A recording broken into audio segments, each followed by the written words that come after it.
Breaking news Mounika హత్య కేసులో పోలీసుల విచారణలో చాలా కీలక విషయాలు బయటకు వస్తున్నాయి. మౌనికను హత్య చేసిన నేవీ ఉద్యోగి రవీంద్రతో పాటు ఇంట్లో అతని స్నేహితుడు కూడా ఉన్నట్టుగా అనుమానాలు వ్యక్తమవుతున్నాయి. కీర్తి ఎన్క్లేవ్ రూమ్ నెంబర్ 102లో రవీంద్ర కంటే ఎక్కువగా అతని స్నేహితుడే ఉండేవాడు అని చెప్పినట్టుగా తెలుస్తోంది.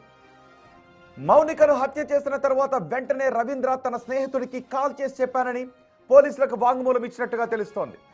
తనతో పాటు ఇంట్లో ఉంటున్న స్నేహితుడికే రవీంద్ర సమాచారం ఇచ్చి ఉంటాడు అని పోలీసులు అనుమానం వ్యక్తం చేస్తున్నారు.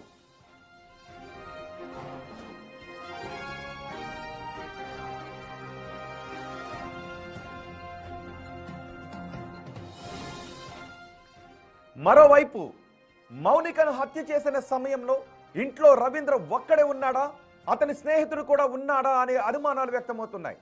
రవీంద్ర స్నేహితులపై కూడా విచారణ మొదలుపెట్టారు గాజువాక పోలీసులు. రవీంద్ర మొబైల్లో అతని స్నేహితులకు సంబంధించిన డేటా కూడా ఉంటుందని అనుమానిస్తున్నారు పోలీసులు.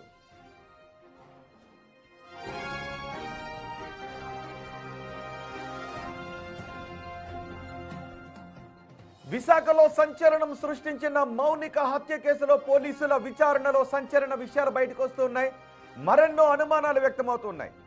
మౌనికను ఇప్పుడు మీరు బిగ్ టీవీ స్క్రీన్ పై చూస్తున్న ఈ నిందితుడు రవీంద్ర విశాఖపట్నంలో గాజువాక ఏరియాలో చంపేశాడు. 3 ముక్కలు చేశాడు. తలను ఒక చోట తగలబెట్టాడు, ఇంకో ముక్కను ఫ్రిడ్జ్ లో పెట్టాడు, ఇంకో ముక్కను గోనె సంచిలో మూట కట్టాడు. ఇది ఇతను ఒక్కడే చేశాడా లేదా మరికొంతమంది స్నేహితులు అతనికి సహాయాన్ని అందించారనే విషయంపై పోలీసులు ఇప్పుడు ఆరా తీస్తున్నారు. మా ప్రతినిధి రాజు ఉన్నారు పూర్తి సమాచారం అందించడానికి. రాజు, అతని స్నేహితులు కూడా ఆ సమయంలో అక్కడ ఉన్నారా? పోలీసులు ఈ అనుమానాన్ని వ్యక్తం చేస్తున్నారంటే అందుకు సంబంధించి ఏదో అనుమానాలు వచ్చి ఉండాలి. ఏంటి ఈ కేసులో అప్డేట్స్ ఏంటి? గాజువాకలో జరిగినటువంటి మౌనిక హత్య కేసుకు సంబంధించి ఇప్పుడు అనేక అనుమానాలు అయితే బయటపడుతున్నటువంటిది కనిపిస్తుంది. ముఖ్యంగా రవీంద్ర చెప్తున్నట్లుగా ఆ మౌనిక డబ్బుల కోసమే డిమాండ్ చేసింది, అందుకే చంపేశాను అని ఇప్పటి వరకు చెప్తూ వచ్చాడు.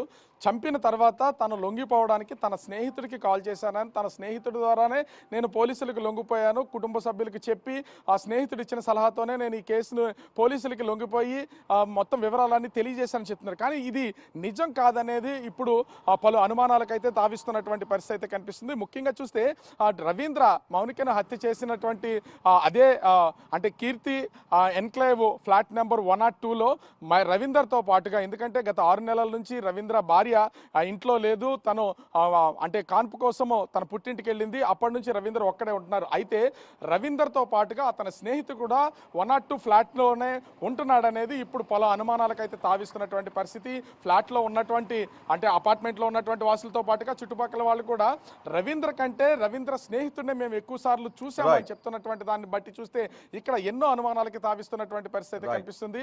అంటే రవీంద్ర తన స్నేహితుడిని తప్పించడం కోసమే ఈ విధమైనటువంటి ఒక కట్టుకథ అల్లాడనేది తెలియాల్సినటువంటిది అయితే రవీంద్ర ఉన్నాడా, రవీంద్రతో పాటు ఇంకెవరున్నాడని తెలియాల్సింది అయితే ఉంది. అయితే డిజిటల్ పేమెంట్ రూపంలో ఉన్నటువంటి డబ్బుల వివరాలు కూడా తెలియలేదు. ఆ కోణంలో కూడా పోలీసులు అయితే దర్యాప్తు చేస్తున్నటువంటి పరిస్థితి అయితే కనిపిస్తుంది. రోహిత్, రైట్ రాజు, చూద్దాం మరి మౌనిక హత్య కేసులో పోలీసులు దర్యాప్తును ఇంకా వేగవంతం చేశారు. చాలా లోతుగా దర్యాప్తును చేస్తున్నారు. అతని స్నేహితులు కూడా ఉండి ఉంటారు అనే అనుమానాన్ని వ్యక్తం చేస్తున్నారు. చూద్దాం దర్యాప్తులో ఇంకెటువంటి సంచలన విషయాలు వెలుగులోకి వస్తాయో.